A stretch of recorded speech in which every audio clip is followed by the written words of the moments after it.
বেড়ে যায়। গোবিন্দ সব সহ্য করতে পারবে, অহংকার সহ্য করতে পারবে। ওই আপনারা যারা কীর্তন শুনতে এসছেন, আশীর্বাদ করবেন জীবনে যেন কোনোদিন অহং ভাবটা আমার না। আমাদের ওখানে একজন সারা জীবন নিরামিষ খায়, তো অনেকে দেখবেন বয়সকালে সারা জীবন নিরামিষ খেয়ে বয়সকালে মাছ মাংস খাওয়ার ইচ্ছা হয়।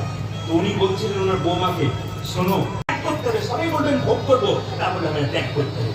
নাইরা মুকুন্দ সরকারের স্ত্রী লোক ধরলো, আর সঙ্গে সঙ্গে মুকুন্দ স্ত্রী মহাপ্রভুর চরণে কেঁদে বললো, প্রভু আমার স্ত্রী লোক ধরতে পারছে না কেন?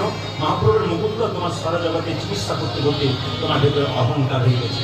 মুকুন্দ বললো, আমি ক্ষুদ্র জীব, কখন আমার অহংকার হয় আমি জানি না, আমার এই অহংকারকেই পতন ঘটায়।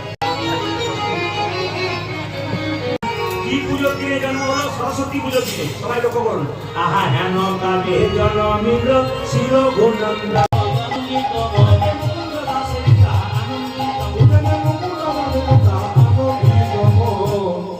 সরস্বতী পুজোকে ছেড়ে হয়েছে আনন্দ ধরে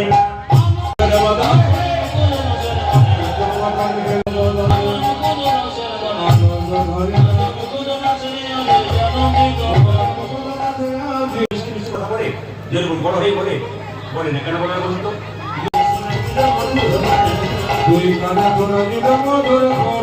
হরিনামে শোনালো, হরিনামে শোনালো, হরিনামে শোনালো, হরিনামে শোনালো, সারি কথা শোনা লাগে, হরিনামে শোনালো, সারি কথা শোনা লাগে, হরিনামে শোনালো, সারি কথা শোনা লাগে। নাম ভাগবত বলতে পারে শিবজি ধর্ম,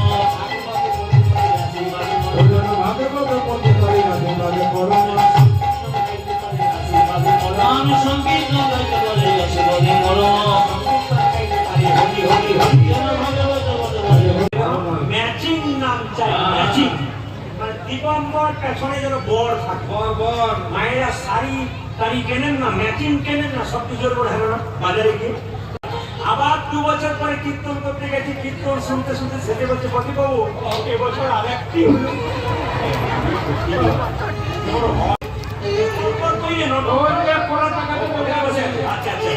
মায়েরা আমি বললাম এবার কিন্তু আপনার স্ত্রী আসা উচিত ছিল, 3টে ছেলে জন্ম নিয়ে নিল, এবার আপনার স্ত্রী